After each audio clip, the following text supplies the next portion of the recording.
On October 15, 2021, 22-year-old Emily Ferlazzo climbed into the camper van she shared with her 41-year-old husband, Joseph, a cramped little box on wheels they called Roaming Rosie. It was supposed to be an anniversary trip, a celebration of their first year of marriage. But as that van rolled toward the quiet woods of Bolton, Vermont, Emily had no idea it was carrying her straight into a nightmare she would never escape. Emily was bright, talented, and kind, someone who lit up every room she entered. But in the privacy of her marriage, she was slowly being dimmed. Joseph, nearly 2 decades older, had tightened his grip on her life from the moment they met. He monitored her phone, isolated her from friends, smothered her ambitions, and kept her dependent on him inside a van miles away from anyone who could help her. It was a relationship shrinking around her like a trap. And on that cold Vermont weekend, the trap finally snapped shut. They arrived around 8 p.m. to meet Joseph's sister Nikki at an Airbnb in the woods. Emily was supposed to meet her in the morning, something she'd hoped would finally make her feel closer to Joseph's family. But when morning came, Emily didn't show up. Joseph walked in alone, acting strangely calm. When Nikki asked where Emily was, he shrugged and claimed she was too drunk to wake up. Hours later, when Emily still hadn't appeared, Joseph's story changed. She'd gone for a walk. Then it changed again. She'd taken an Uber. By the next day, he insisted she had simply left. Each lie was colder than the last, each excuse more dismissive of a woman whose entire life had suddenly vanished without a trace. Meanwhile, Emily's family back in New Hampshire felt dread settle over them like a weight. Her medication was still at home. She wasn't answering calls. Her best friend couldn't reach her. Every hour that passed widened the hollow fear that something unthinkable had already happened. And they were right. On October 19th, Joseph suddenly appeared in New Hampshire alone, driving the van that had become Emily's home, her prison, and her tomb. He tried the Uber lie again, but this time it collapsed instantly. Emily's stepfather opened the van door, and what he saw stripped away any remaining hope.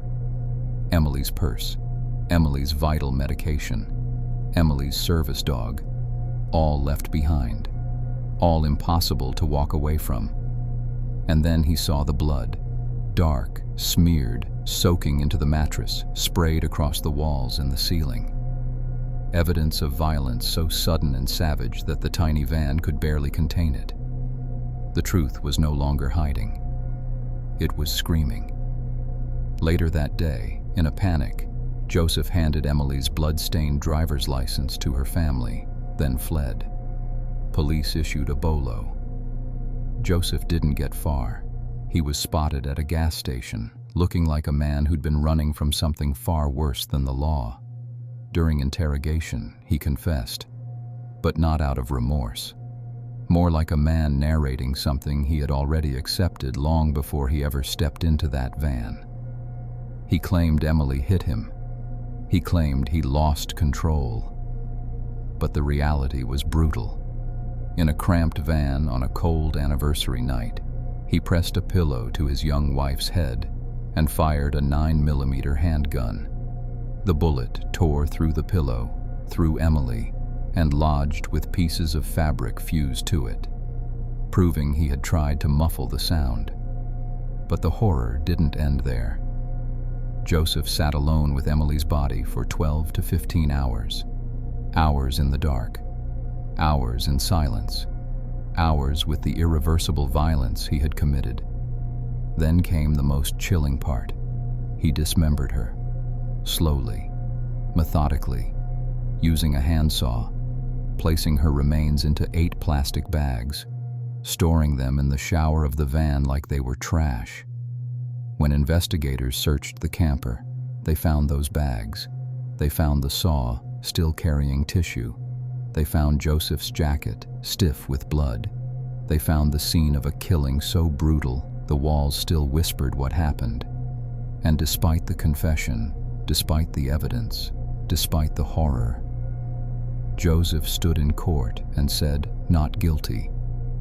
The case dragged on for over 3 years. He tried to claim self-defense. He tried to blame Emily. But the jury saw through the lies in less than 3 hours. In December 2024, Joseph was found guilty of first-degree murder. On April 24, 2025, he was sentenced to 42.5 years to life, a number that still feels too small compared to what Emily endured. During sentencing, her family poured their grief into the courtroom. Her father described how his life had been shattered into something unrecognizable.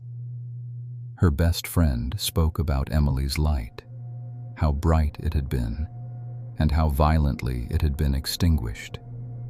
Her mother held up a picture of Emily singing, a reminder of the life she should have had, the children she should have raised, the years she was robbed of.